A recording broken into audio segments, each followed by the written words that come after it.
ओम श्री परमात्मने नमः।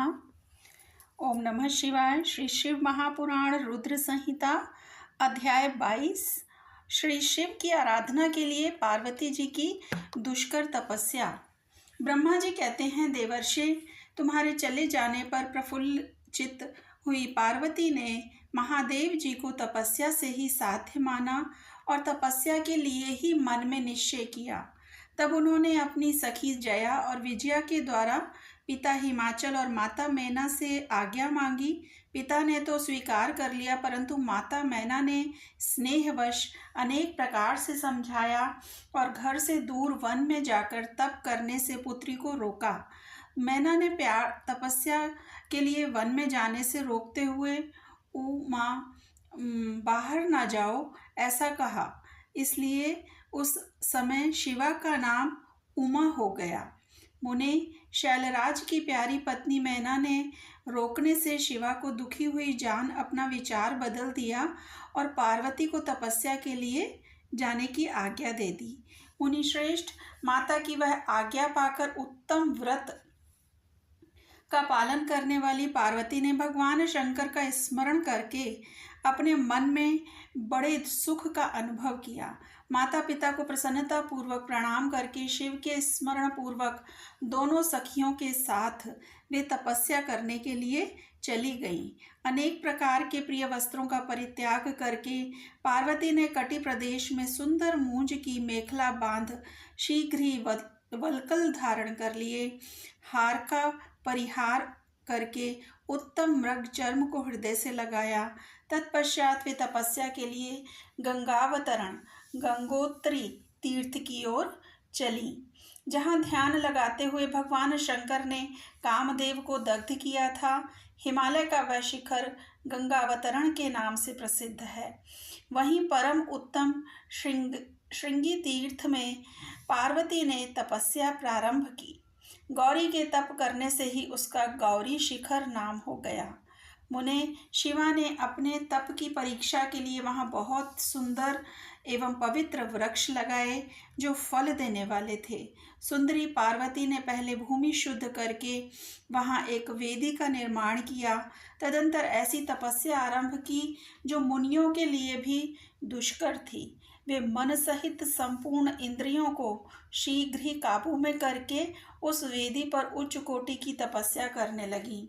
ग्रीष्म ऋतु में अपने चारों ओर दिन रात आग जलाए रखकर वे बीच में बैठती और निरंतर पंचाक्षर मंत्र का जप करती रहती थीं।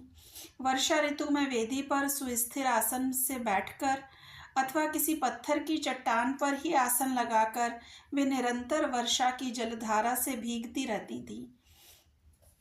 शीतकाल में निराहार रहकर भगवान शंकर के भजन में तत्पर हो वे सदा शीतल जल के भीतर खड़ी रहती तथा रात भर बर्फ की चट्टानों पर बैठा करती थीं। इस प्रकार तप करती हुई पंचाक्षर मंत्र के जप में संलग्न हो शिवा संपूर्ण मनोवांछित फलों के दाता शिव का ध्यान करती थीं। प्रतिदिन अवकाश मिलने पर वे सखियों के साथ अपने लगाए हुए वृक्षों को प्रसन्नतापूर्वक सींचती और वहां पधारे हुए अतिथि का आतिथ्य सत्कार भी करती थीं। शुद्ध चित्त वाली पार्वती ने प्रचंड आंधी, कड़ाके की सर्दी, अनेक प्रकार की वर्षा तथा दुस्सह धूप का भी सेवन किया। उनके ऊपर वहाँ नाना प्रकार के दुख आए, परंतु उन्होंने उन सब को कुछ नहीं गिना। मुने, वे केवल शिव में मन लगाकर वहाँ सुस्थिर भाव से खड़ी या बैठी रहती थीं। उनका पहला वर्ष फलाहार में बीता, दूसरा वर्ष उन्होंने केवल पत्ते चबाकर बिताया। इस तरह तपस्या करती हुई देवी पार्वती ने क्रमशः असंख्य वर्ष व्यतीत कर दिए।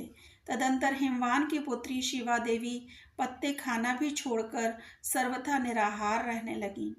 तो भी तपश्चर्या में उनका अनुराग बढ़ता ही गया। हिमाचल पुत्री शिवा ने भोजन के लिए पर्ण का भी परित्याग कर दिया, इसलिए देवताओं ने उनका नाम अपर्णा रख दिया। इसके बाद पार्वती भगवान शिव के स्मरण पूर्वक एक पैर से खड़ी हो पंचाक्षर मंत्र का जप करती हुई बड़ी भारी तपस्या करने लगी। उनके अंग चीर और वल्कल से ढके थे। वे मस्तक पर जटाओं का समूह धारण किए रहती थीं। इस प्रकार शिव के चिंतन में लगी हुई पार्वती ने अपनी तपस्या के द्वारा मुनियों को जीत लिया। उस तपोवन में महेश्वर के चिंतन पूर्वक तपस्या करती हुई काली के 3000 वर्ष बीत गए।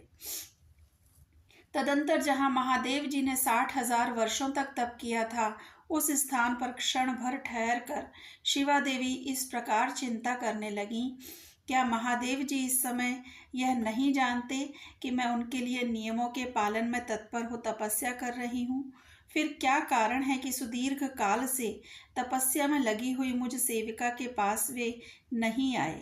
लोक में, वेद में और मुनियों द्वारा सदा गिरीश की महिमा का गान किया जाता है।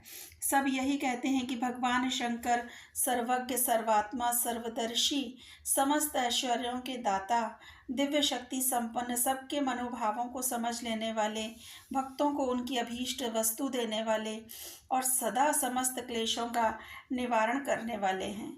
यदि मैं समस्त कामनाओं का परित्याग करके भगवान वृषभध्वज में अनुरक्त हुई हूँ, तो वे कल्याणकारी भगवान शिव यहाँ मुझ पर प्रसन्न हो।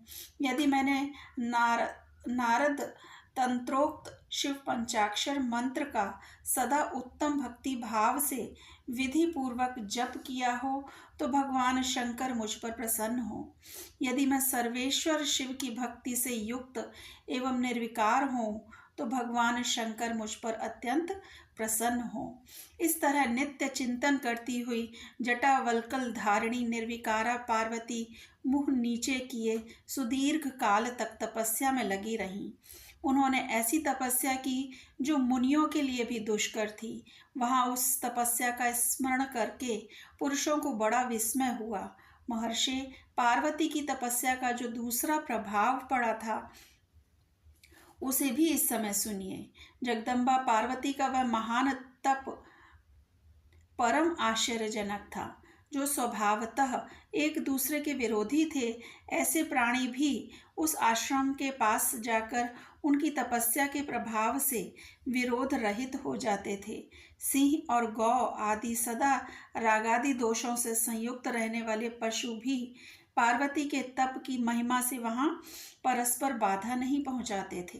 मुनिश्रेष्ठ, इनके अतिरिक्त जो स्वभावतः एक दूसरे के वैरी हैं, वे चूहे, बिल्ली आदि दूसरे जीव भी उस आश्रम पर कभी रोष आदि विकारों से युक्त नहीं होते थे। वहाँ के सभी वृक्षों में सदा फल लगे रहते थे। भांति भांति के तृण और विचित्र पुष्प उस वन की शोभा बढ़ाते थे। वहाँ का सारा वन प्रांत कैलाश के समान हो गया। पार्वती के तप की सिद्धि का साकार रूप बन गया। ओम नमः शिवाय। शिवजी सदा सहाय।